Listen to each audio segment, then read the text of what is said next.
अब इस वाक़ये से ये पता चलता है कि चाहे कोई मुल्क चांद पर ही क्यों ना चला जाए, अगर वो सफारती आदाब, आलमी कवानीन, बैनुल-अक़वामी तौर तरीकों से वाकिफ नहीं है, तो उसका जो तर्ज अमल है और जो बदमाशी है वो जग हसाई का सबब बन। अब अगर इंडिया के साथ इन्होंने पंगा लिया ना, कोई टेररिज्म करवाई, तो वहां पे मिलिट्री एक्शन होगा, ये मेरी पूरी अंडरस्टैंडिंग है। क्योंकि उन्होंने पूरी दुनिया को तैयार कर लिया है कह के जीरो टेररिज्म। और once you have created that international awareness, और अगर आप पे टेररिज्म अब होती है, तो then you have the right under the UN charter to respond. आज तक उन्होंने नहीं ना किया, लेकिन मुझे लगता है कि अब वो ये रिस्क लेने को तैयार हो जाएंगे, न्यूक्लियर वेपन हो या ना हो, they would respond and Pakistan knows it. क्या इन हालात में भी पाकिस्तान ऐसा पंगा लेगा? मेरी तो उम्मीद यही है कि ये ना लें। क्या फर्क आपको नजर है? सोच की फर्क की मैं बात कर रहा हूं कि वो क्या सोचते हैं और हम यहाँ पे एज ए पाकिस्तानी, मैं हूं या मेरे जैसे 26-25 करोड़ जितने भी लोग हैं। बच्चों को एजुकेशन देने पे बहुत जोर है। गरीब से गरीब लोग जो हैं वो कोशिश करते हैं कि बच्चों को एजुकेशन मिले, क्योंकि राइट, उस एजुकेशन के जरिए कई बहुत, क्या कहते हैं, सिंपल बैकग्राउंड के, मॉडस्ट बैकग्राउंड के लोग आगे आ रहे हैं। जी, तो एजुकेशन पे बहुत इंटरेस्ट है, और अपना कारोबार अगर किसी के पास है उसको बढ़ाने में बहुत इंटरेस्ट है। ओके। तो लोग इस किस्म की चीजें सोचते हैं। मसलन कल महल प्राइम मिनिस्टर ऑफ इंडिया की बड़ी 2 घंटे की स्पीच थी। जय हिंद दोस्तों। पाकिस्तान का डर अभी आपको इस वीडियो में ही देखने को मिल जाएगा कि भारत से किस कदर डरा हुआ है। जैसे ही हमास ने इजराइल पर अटैक किया तो मोदी जी ने इसे कंडेम किया था कि हमास ने जो कुकृत किया है ये नहीं करना चाहिए था, और जीरो टॉलरेंस पॉलिसी जो आतंकवाद पे भारत लेके चला है वो आगे भी कंटिन्यू रहेगा। और इसी तरह से पूरी दुनिया अभी आतंकवाद के खिलाफ लड़ने को तैयार है, और भारत ने पूरी दुनिया को तैयार कर लिया है कि अगर कहीं पर भी अटैक होता है या किसी कंट्री की टेरिटरी में जाके कोई कंट्री या कोई टेरर ग्रुप अटैक करता है तो उसका सीधा सीधा रिटेलिएशन किया जाना चाहिए।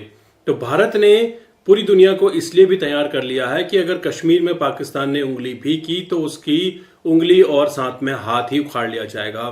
तो लगातार इस तरह के बयानात और मेन स्ट्रीम मीडिया पे भी आपको भारत की ताकत के बारे में, भारत की इकोनॉमी के बारे में देखने को मिलता है। आई होप आपको ये वीडियो अच्छा लगेगा, आप इस वीडियो को एंड तक देखिएगा। मैं आपको मिलता हूं वीडियो के एंड में। जी, उसके अंदर जो भी उन्होंने बातें की, उसमें बेसिक बात थी कि हम आइंदा आने वाले वक्त में और भी इंडिया को डेवलप करेंगे। वो डेवलपमेंट की बात पे जोर देते हैं। जाहिर है नोक झोंक भी हुई कांग्रेस के साथ, बिल्कुल। और कुछ बातें जो होनी चाहिए थी नहीं हुई, कुछ हुई, वो पॉलिटिक्स है। But basically Narendra Modi was claiming कि हम इंडिया को अगले 2-3 साल में इकॉनमी नंबर 3 बना देंगे। तो उनका एम्फेसिस सोशल डेवलपमेंट पे, इकोनॉमिक डेवलपमेंट पे, एजुकेशनल डेवलपमेंट पे आपको नजर आएगा, और वो कामयाब भी नजर आते हैं। मैंने तो आपको बताया। अब आप बांग्लादेश चले जाएं, जी, वहां पे उनका कमाल ये है कि सबसे गरीब इलाका होता था, अब उनके जो ह्यूमन इंडेक्स के इंडिकेटर्स हैं वो, when it comes to empowerment of women, वो इंडिया से भी बेहतर है। जी, और पाकिस्तान तो नंबर 3 हो गया ना हर जगह पे। बिल्कुल। हाँ जी। तो पाकिस्तान, अच्छा, इंडिया का पर कैपिटा भी हमसे बेहतर है। बांग्लादेश जो बहुत गरीब था वो पाकिस्तान के करीब आ गया या आगे निकल गया, मुझे जो खबर सर मिली है। निकल गया वो हमसे निकल ज्यादा, गया। उनका जो बिल्कुल। तो हम कहाँ रह गए हैं? हम वही डिफेंस और गौरी मिसाइल बना लिया और ये बना बाबा लिया, गौरी, और वो खालिद, क्या नाम है, किदवाई खालिद साहब। टैंक है। हाँ, खालिद, वो उस थिंक टैंक वालों ने कि हम यहाँ बम गिराएंगे, वहां गिराएंगे। मैंने कहा यार, किदवाई साहब ने पूछो कि अगर हम गिराएंगे तो वो क्या गिराएंगे? वो पटाखे गिराएंगे? वो भी आपकी देखेंगे तबाही आपको। कर वो भी आपकी तबाही कर देंगे। तो ये इस किस्म के ऐलान इन हालात में, जबकि पाकिस्तान की इकोनॉमी का सत्यानाश है और सारा प्रेशर, कहते हैं, उधर से आ रहा है, अफगानिस्तान के ये तालिबान के, जी, आप फिर वही जी, रट लगा रहे हैं न्यूक्लियर वेपन्स की। So Pakistan has nothing to offer. कहते हैं कि वो आसिम मुनीर साहब ने बड़े कोई कहा है कि हम इकोनॉमिक डेवलपमेंट करेंगे, ये करेंगे। बातें तो ये बहुत खूब करते हैं, अमलन क्या होगा वी डोंट नो। अच्छा, और डॉक्टर अफगानिस्तान की जी हुकूमत जी जो प्लीज है, जैसे मुझे समझ आ रही है, जी जी उनकी आइडियोलॉजी तो बहुत रिएक्शनरी है। वो ईरान से और सऊदी जो फंडामेंटलिज्म है उससे भी 10 गुना आगे हैं। वो उनकी कल्चरल लेवल बहुत जी प्रिमिटिव है। हाँ जी जी। लेकिन कहते हैं कि उनका जो वो जो है करेंसी वो पाकिस्तान से ज्यादा मजबूत है। अब ये आप 89 का यही $1 है इस वक्त सर, वहां पे 89 अफगानी रुपए में $1 आपको मिलता है। इतने ही इंडिया का कोई मिलता है, महल 70 का बिल्कुल मिल जाता है। तो वो 87 करीब ही है। 85 के अंदर मिल जाता है इंडिया में। तो पाकिस्तान का तो सुना है 330 रुपए का $1 है। क्यों जी? तकरीबन 300 प्लस में है सर। तो आप बुरा हाल किसका है? पाकिस्तान का है ना। यस ईरान का तो ये है कि अगर मौलवियों की हुकूमत वहां पे ना हो तो ईरान भी एक बड़ी ग्रेट पावर बन सकता है। यस वो तो उनको रोका हुआ है। मेरे डॉक्टर थे जो ईरानी हैं, उनसे बात हुई, उसने कहा ईरान के लोग तंग आए हुए हैं इनके मौलवियों के बिल्कुल सर। रूल से। यस तो लेकिन उनके पास फौज है और वो पुलिस है, तो वो टेरराइज करके लोगों को काबू रखते हैं। बिल्कुल लेकिन वहां पे सेकुलर सोच बहुत आ गई है ईरानियों में, यंगस्टर्स में। जैसे पाकिस्तान में पता लगा है कि जो बिल्कुल यंगस्टर्स हैं वो सही यस नई नई सवाल कर रहे हैं कि कश्मीर यस का चूरन मत बेचो, एग्जैक्टली फौज पे खर्चे की बातें हमें मत बताओ। बिल्कुल सर बिल्कुल तो सर। ये हर जगह पे ये बातें हो रही हैं। अब कौन सा मुल्क बाकी पाकिस्तान का रह गया चाइना नेबर? चाइना अब चाइना के साथ तो हमारी सारी रिलेशनशिप सीक्रेट है ना, जी कि उसके अंदर हमें क्या रिलेशनशिप है हमें तो पता ही कोई नहीं कि क्या हमने उनके साथ फैसले किए हुए हैं। लेकिन पाकिस्तान लगता है उन पे डिपेंड भी करता है। लेकिन अब अमेरिका के साथ भी आंख मटक कर हमने लगाना शुरू कर दिया है। बिल्कुल तो सर। देखें क्या बनता है, क्योंकि राइट पाकिस्तान आर्मी की सारी ओरिएंटेशन तो प्रो अमेरिकन है ना।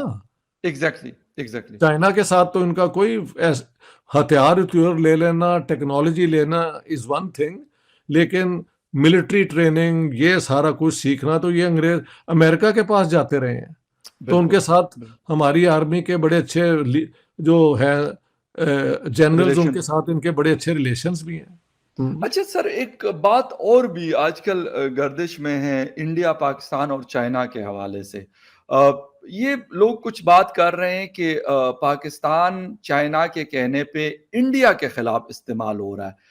डू यू थिंक कि अभी जो सिचुएशन है पाकिस्तान की, जिस तरह पॉलिटिकल इंस्टेबिलिटी है, इकोनॉमिक इंस्टेबिलिटी है, टीटीपी एक बहुत बड़े थ्रेट के तौर पे सामने है, जो मेरे ख्याल में बड़ा टफ टाइम उन्होंने दिया हुआ है। बीएलए ने बहुत एक मुश्किल पैदा की हुई है साउदर्न बलूचिस्तान में पाकिस्तान फौज जी के जी। लिए और स्टेट ऑफ पाकिस्तान के लिए। तो डू यू थिंक कि पाकिस्तान कोई इस किस्म का पंगा लेने की पोजीशन में है, बेशक चाइना के कहने पे हो या किसी और के कहने पे हो? मैं कहता हूं कि अगर ये वाकई दुरुस्त है तो पाकिस्तान अपने लिए वो है कि ए बैल मुझे मुझे मार वाली मार। बात है। जी क्योंकि क्या होगा, अब अगर इंडिया के साथ इन्होंने पंगा लिया ना, कोई टेररिज्म करवाई, तो वहां पे मिलिट्री एक्शन होगा, ये मेरी पूरी अंडरस्टैंडिंग है। क्योंकि उन्होंने पूरी दुनिया को तैयार कर लिया है कह के जीरो टेररिज्म। और once you have created that international awareness, और अगर आप पे टेररिज्म अब होती है, तो then you have the right under the UN charter to respond. आज तक उन्होंने नहीं ना किया, लेकिन मुझे लगता है कि अब वो ये रिस्क लेने को तैयार हो जाएंगे, न्यूक्लियर वेपन हो या ना हो, they would respond and Pakistan knows it. क्या इन हालात में भी पाकिस्तान ऐसा पंगा लेगा? मेरी तो उम्मीद यही है कि ये ना लें। जी लेकिन अगर ये वाकई चाइना के लिए एक वो क्या कहते हैं हथियार के तौर पे इस्तेमाल हो रहे हैं अगेंस्ट इंडिया, तो ये दगा जो है पाकिस्तान के अवाम के साथ है ना।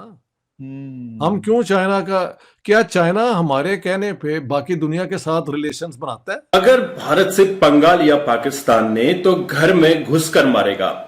भारत नया मोसाद है, यह पाकिस्तानी मीडिया में काफी समय हमें सुनने को मिलता है नरेंद्र मोदी सरकार आने के बाद। और लगातार ये इंसिडेंट हमें देखने को भी मिले हैं कि जिस तरह से भारत ने सर्जिकल स्ट्राइक किया है, उरी का बदला लिया है, या समय समय पे भारत ने जिस तरह से जीरो टेररिज्म पॉलिसी को लेके पूरे वर्ल्ड को अवेयर किया है, इसके चलते भी अब पाकिस्तान के लोग समझने लगे हैं, पाकिस्तानी अवाम, इवन पाकिस्तानी सियासतदान भी समझने लगे हैं कि अगर हमने भारत की थोड़ी सी भी उंगली की तो कहीं ना कहीं भारत हमें निचोड़ सकता है। और भारत ने जिस तरह से एक अदृश्य आक्रमण पाकिस्तान पे किया, आप समझ रहे हैं मैं बात कर रहा हूं करेंसी तोड़ने की। किसी भी कंट्री को अगर आपने गरीब बनाना है तो उसकी करेंसी को तोड़िए।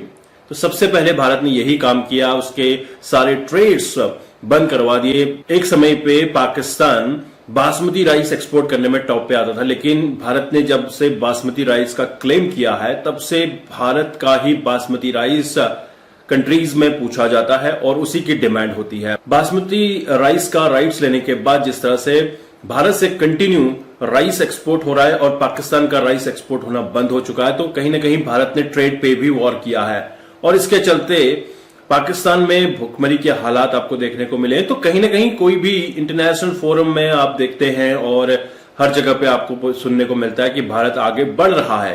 एक्चुअली भारत आगे बढ़ रहा है। आपने अगर इंटरनेशनल पटल पे भारत की छवि देखी हो, किस तरह से Bharat aggressively zero terrorism policy को लेके आ गया है, यूएन के चार्टर में भी आपको देखने को मिलेगा। अगर कोई भी देश किसी भी देश पे आक्रमण करता है, अटैक करता है, तो वहां पे उसको रिटेलिएट करने का पूरा मौका मिलता है। जिस तरह से आपने देखा हमास इजराइल पे अटैक किया तो इजराइल ने काउंटर बैक उसको किया है और लगातार वहां पे अभी आपको आक्रमण देखने को मिल रहा है। तो इसी तरह से अगर भारत के साथ पाकिस्तान ने पंगा लिया तो पाकिस्तान को फिर से निचोड़ा जा सकता है।